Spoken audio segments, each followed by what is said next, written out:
Bien. BFM Business, Focus Retail, l'hebdo. Le Focus. Focus sur Bonial, numéro 1 du Drive to Store en Europe. Bonjour Laurent Landel. Bonjour. Vous êtes directeur associé de Bonial France. Exactement. Spécialisé dans la médiatisation des offres en magasin dans l'univers digital. Bonial a fait évoluer son offre de service pour aider les enseignes à déployer leur marketing digital à grande échelle. Dites-nous tout. À qui s'adresse Bonial ? Qui sont vos clients ?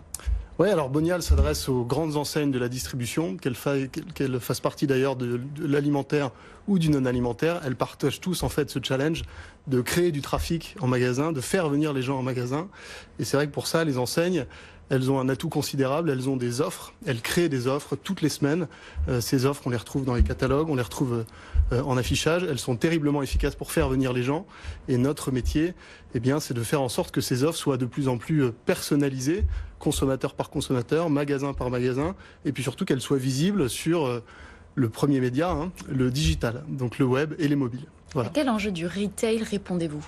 Alors un premier enjeu, j'allais dire, du quotidien pour les distributeurs, qui est de créer du trafic, faire venir les gens. Et c'est une problématique que, encore une fois, partagent et les enseignes de l'alimentaire, on se nourrit tous les jours, on fait des courses toutes les semaines, mais aussi des enseignes d'ameublement qui savent qu'elles peuvent rien montrer de mieux que leur offre pour donner envie aux gens de se rendre en magasin. C'est leur première considération. Et puis, peut-être en toile de fond, une deuxième problématique qui est de réussir à mieux personnaliser cette communication. Un catalogue, c'est terriblement efficace, mais un catalogue d'alimentaire, vous allez proposer 500, 1000 produits, alors que peut-être moi, il y en a qu'une dizaine ou une quinzaine qui vont particulièrement m'intéresser. Donc l'enjeu du digital et ce que permet de faire le digital, c'est de faire cette sélection de la sélection qui va donner envie à chaque consommateur de préférer une enseigne plutôt qu'une autre, cette semaine par exemple. Voilà. Il faut savoir que le catalogue papier reste publicité de la part des clients. Largement, ça reste le premier média et le plus efficace pour créer le trafic en magasin, parce que le format est convivial, parce que les offres sont extrêmement généreuses, et il y a des Français pour lesquels, objectivement, les économies qui permettent de faire les catalogues sont en fait absolument nécessaires tous les jours.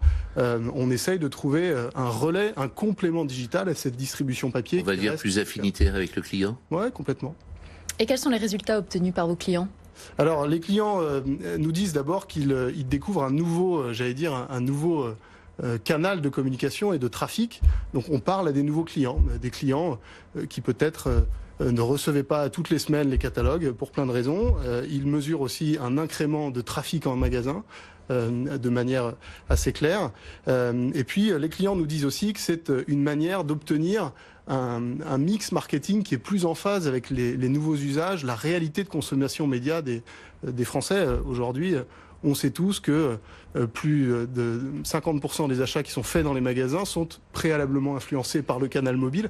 Ça peut donc sembler cohérent qu'à la fin, le mix marketing du distributeur fasse la part belle, lui aussi, au digital. Et puis avec le digital, on peut tout mesurer. Exactement. Finalement, ça coûte peut-être moins cher que la diffusion de tracts. Ouais, alors c'est un calcul qui est toujours compliqué à faire. Ce qui est certain, c'est que ça permet de le complémenter et de le compléter au mieux. L'un ne peut pas aller, de mon point de vue, sans l'autre. Je ne crois pas que les catalogues papier disparaîtront. J'en suis même assez certain. En revanche, je suis convaincu que ce qui fait la valeur de ces catalogues, ce sont les offres qu'on trouve à l'intérieur. Quel est votre business model ? Alors, on se rémunère finalement sur notre capacité à afficher des offres qui vont intéresser les consommateurs sur le web et les mobiles. Donc vous êtes rémunéré par le distributeur ? Exactement. D'accord. Alors, quelles sont les prochaines étapes ? Votre ambition ?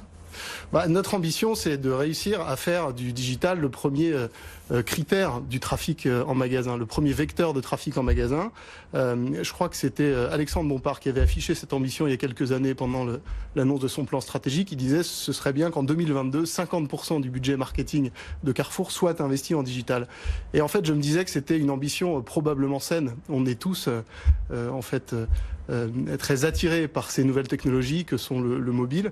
Et moi, je suis convaincu que le mobile, c'est beaucoup plus le meilleur ami des magasins, beaucoup plus que du e-commerce. On a tous pensé que le mobile aiderait les ventes en ligne.